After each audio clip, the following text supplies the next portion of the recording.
Hi guys, ఇవాళ night డిన్నర్కి అయితే మేము చపాతీ చేసుకున్నాం విత్ ఆలూ కర్రీ. కాంబినేషన్ అయితే సూపర్ ఉండిద్ది. ఒకసారి ట్రై చేయండి, మస్ట్ ట్రై అంటాను నేను మాత్రం. బాగుండిద్ది. డైలీ రొటీన్గా రైస్ కన్నా ఇలా డిఫరెంట్గా ట్రై చేస్తే బాగుండిద్ది. మేమైతే ఆశీర్వాద్ ఆటా తీసుకున్నాము.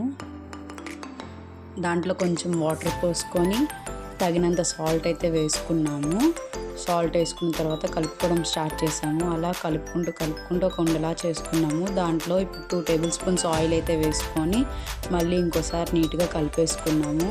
అలా కలుపుకొని ఒక 30 మినిట్స్ పక్కన పెట్టాం. ఈ లోపల ఆనియన్స్, టమాటోస్, బంగాళదుంప అయితే కోసేసుకున్నాము.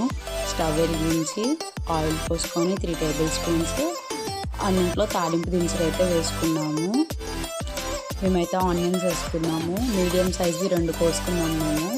దాంట్లోనే ఉప్పు, పసుపు వేసుకొని కలుపుకున్నాం. లైట్ గోల్డిష్ కలర్ వచ్చేంత వరకు కలుపుకోండి. గోల్డిష్ కలర్ వచ్చాక ఒక టేబుల్ స్పూన్ అల్లం వెల్లుల్లి పేస్ట్ వేసుకొని కలుపుకోండి. ఆ తర్వాత బంగాళదుంప ముక్కలు ఒక 2 మినిట్స్ ఉంచి ఆ తర్వాత మేమైతే 1/2 కిలో బంగాళదుంపలు వేసుకున్నాం. అందులోనే టొమాటో మేమైతే చిన్నవి 2 తీసుకున్నాము. అలా కలుపుకున్న తర్వాత మూత పెట్టి పక్కన పెట్టుకొని కాసేపు ఆ తర్వాత కొంచెం కారం వేసి ఇంకోసారి కలుపుకోండి. కలుపుకున్నాక కొంచెం వాటర్ పోసుకోవాలి. మీకు కావాల్సిన గ్రేవీ అంత వాటర్ అయితే పోసుకోండి. అలా కలుపుకున్నాక మూత పెట్టుకొని సిమ్లో అయితే పెట్టుకోండి. ఈ లోపల నేను చపాతీకి కావాల్సిన ఉండలు అయితే ప్రిపేర్ చేసుకొని ఒక్కొక్కటిగా చపాతీలు అయితే ఒత్తేసుకుంటున్నాము. మేము 2 సార్లు చేస్తాము, ఎందుకంటే చపాతీ సాఫ్ట్గా ఉండడం కోసం.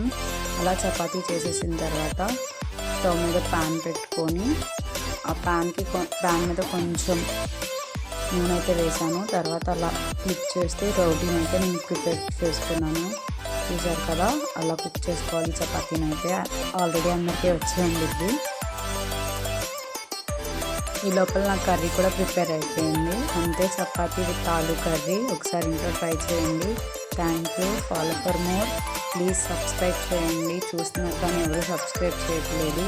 మీరు సబ్స్క్రైబ్ చేస్తేనే మాకు ఇంకా ఇంట్రెస్ట్ వచ్చింది ఇలాంటి వీడియోస్ చేయాలని. Thank you.